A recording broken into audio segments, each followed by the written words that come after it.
Hello, ഇതാണ് ഞാൻ ആശിച്ച് മോഹിച്ചു വാങ്ങിയ എൻ്റെ ചെമ്പകമരം. ചെമ്പകമരം എന്ന് ഞാൻ പറയുന്നില്ല, ചെമ്പകത്തൈ. പക്ഷെ ഇത് പൂവിട്ടു കേട്ടോ, ഹൈബ്രിഡ് ആയതുകൊണ്ട്. അപ്പം ഇതിനെക്കുറിച്ച് പറയുവാണെങ്കിൽ എൻ്റെ സ്കൂൾ കാലഘട്ടത്തിൽ ഭയങ്കര ഡിമാൻഡുള്ളൊരു പൂവായിരുന്നു ഈ ഒരു പൂവ്.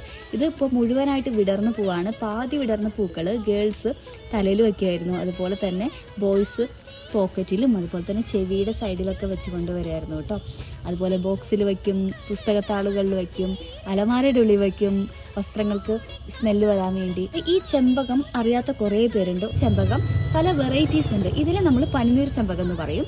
അതുപോലെ ഈഴച്ചെമ്പകമുണ്ട്, നാഗച്ചെമ്പകമുണ്ട്. അതൊക്കെയാണ് നമ്മൾ അരളിയുടെ പൂവായിട്ട് സാമ്യമുള്ള ചെമ്പകം എന്ന് പറയുന്നത്. ഈ ഒരു പനിനീർ ചെമ്പകത്തിൽ തന്നെ വെറൈറ്റി കളേഴ്സ് ഉണ്ട് കേട്ടോ. യെല്ലോയും ഓറഞ്ചും ഒക്കെ ആയിട്ട് വരുന്ന വേറെ വെറൈറ്റി കളേഴ്സ് ഉണ്ട്. പക്ഷെ ഏറ്റവും നല്ല സ്മെല്ല് ഇതിനാണ്. ഏകദേശം 600-800 മീറ്ററിനുള്ളിൽ ഈ ഒരു സ്മെല്ല് സഞ്ചരിക്കുമെന്നാണ് പറയുന്നത്. അപ്പം ഞാൻ വാങ്ങിയത് കൊരട്ടി സ്വപ്നചിത്രയെന്നാണ്. അപ്പോൾ